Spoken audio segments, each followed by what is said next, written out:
ইমলা যেটা দেখলাম সেটা সেখানে আসতে হলে মানে আমাদের দেশের যেমন ব্র্যাক ব্যাংক অথবা স্ট্যান্ডার্ড চার্টার্ড ব্যাংক অথবা মানে আমাদের দেশের যে যে ভালো মানের শপগুলো আছে যখন ভিডিও করতে গেছিলাম বাস থেকে নেমে গেছি, সবাই বাধা দিচ্ছিল, বলতেছে আমাদের দেশের মতো নাকি এখান থেকেও মোবাইল মানি ব্যাগ এগুলো চুরি হয়।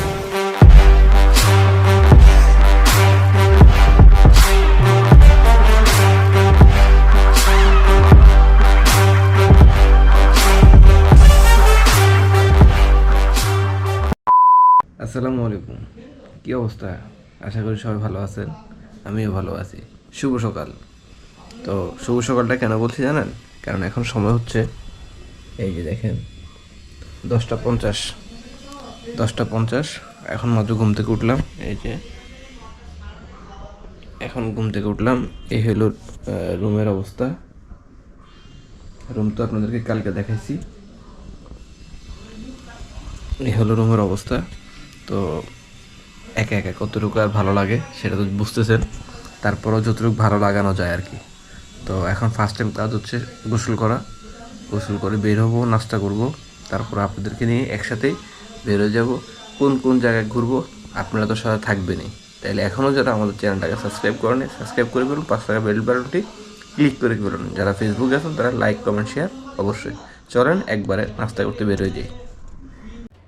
তো গোসল শেষ, হোটেল থেকে বের হয়ে হোটেলের সামনেই গতকালকে যে হোটেলে খাওয়া দাওয়া করলাম আজকে সেখানে করব না, আজকে তার পাশেরটাই হোটেল, তার পাশেরটাতেই আজকে খাওয়া দাওয়া করব। এখানে হালুয়া আছে। এদের এখানে একটা জিনিস দেখলাম, ওরা একদম তেলের জিনিস খুবই কম খায়, একদমই কম, যেটা নাই বললেই চলে। তো আমি আজকে রুটি নিলাম, রুটির সাথে একটা ডিম ভাজি। আজকে আমার সকালের নাস্তাটা শুরু হচ্ছে ডিম ভাজি, ডিম ভাজি, রুটি, পানি, আর চাটা খাবো একটু পরে। ফ্রেশ হয়ে নিলাম।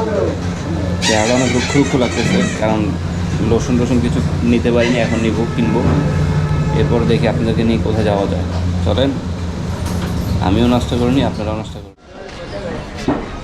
নাস্তা করলাম, নাস্তা করে বের হয়ে গেলাম। পুজো তো আবার যেখানে নাস্তা ওইখানে চা নাই, তো চার জন্য আবার আলাদা এখানে আসলাম।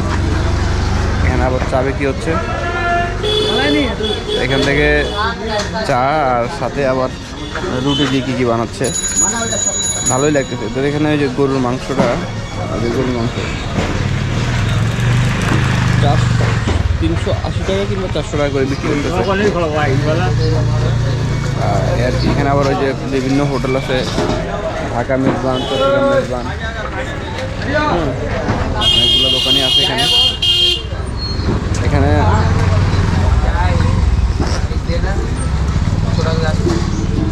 এদিকে আবার রাস্তার কাজ চলতেছে আমাদের দেশের মতো।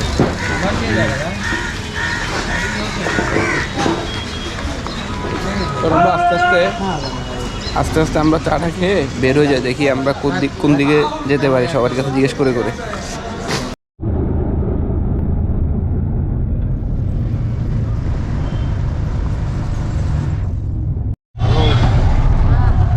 কলকাতার সিএনজিতে উঠলাম, ইমল যাচ্ছি, নিউ মার্কেট স্ট্রিট থেকে।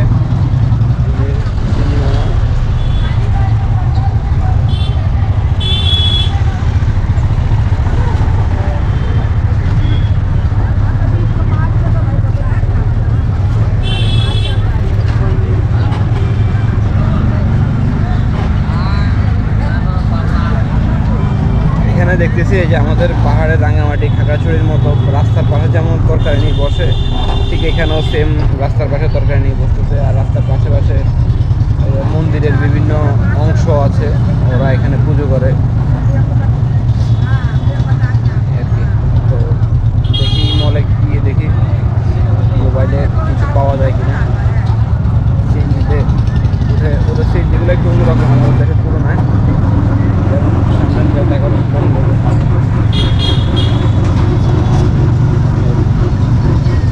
চলেন দেখি। সকালবেলা হতে না হতে একটা ধোকা খেলাম। ধোকাটা হচ্ছে যেখানে সিএনজি ভাড়া নেয় ওরা 20 টাকা, সেখানে আমার কাছ থেকে নিল 50 টাকা।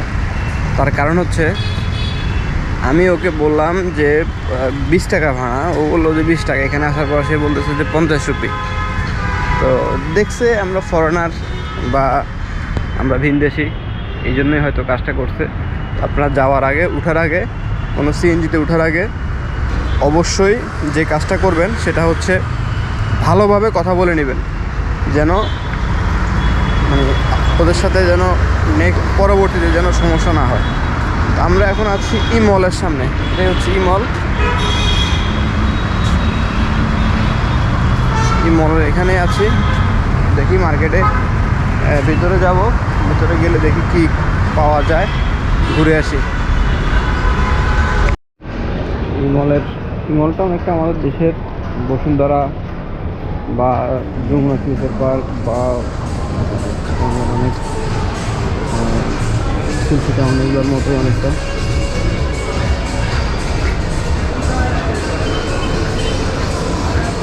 এগুলো অনেক সুন্দর লাগে।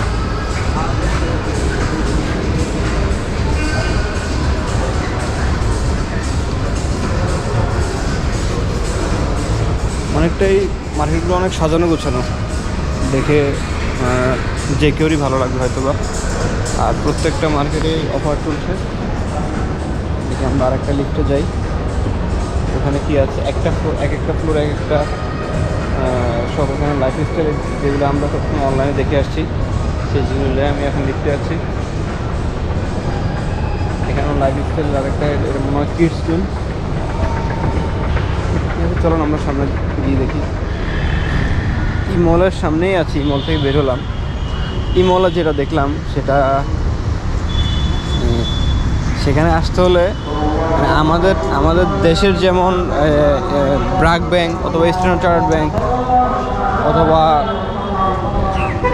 মানে আমাদের দেশের যে ভালো মানের শপগুলো আছে, সেখানে যেসব ব্যাংকগুলো আছে ওই ব্যাংকের যে এটিএমগুলো অ্যাভেলেবেল থাকে, ওই অ্যাভেলেবেলের মধ্যে যেভাবে টাকা থাকে এখানে আসতেও সেরকম টাকা লাগবে। তো এটা আমার মতো মানুষের জন্য না।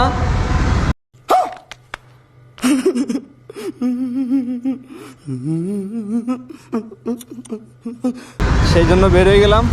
আর এক ইন্ডিয়ান এক ভদ্রলোকই বলবো, আমাকে যে ইনফরমেশনটা দিছে ইনফরমেশনটা ভুল ছিল।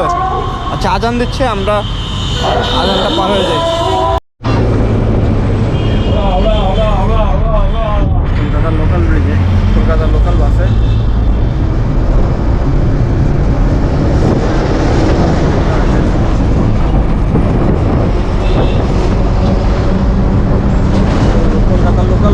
চড়ার এক্সপিরিয়েন্সটা মোটামুটি খারাপ না। সবগুলো বাস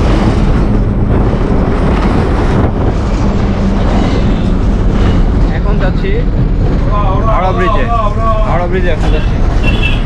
হাওড়া ব্রিজ যেতে যেতে আমরা বাংলা কলকাতা মুভের যে রোডগুলো দেখতাম, যে জায়গাগুলো দেখতাম, সেগুলো আস্তে আস্তে দেখলাম, ভালোই লাগলো, খারাপ না। বলেন আস্তে আস্তে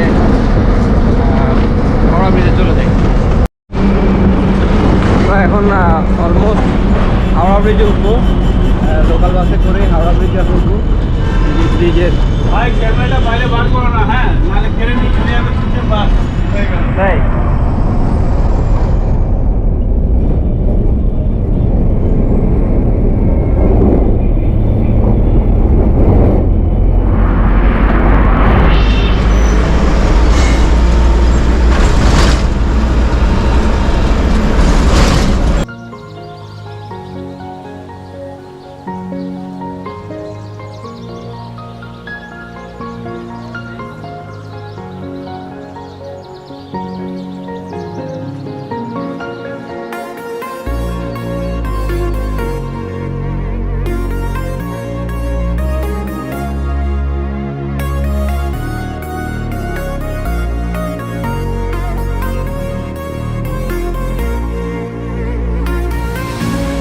বাসে যখন ভিডিও করতে গেছিলাম, বাস থেকে নেমে গেছি, সবাই বাধা দিচ্ছিল, বলতেছে আমাদের দেশের মতো নাকি এখান থেকেও মোবাইল, মানি ব্যাগ এগুলো চুরি হয়।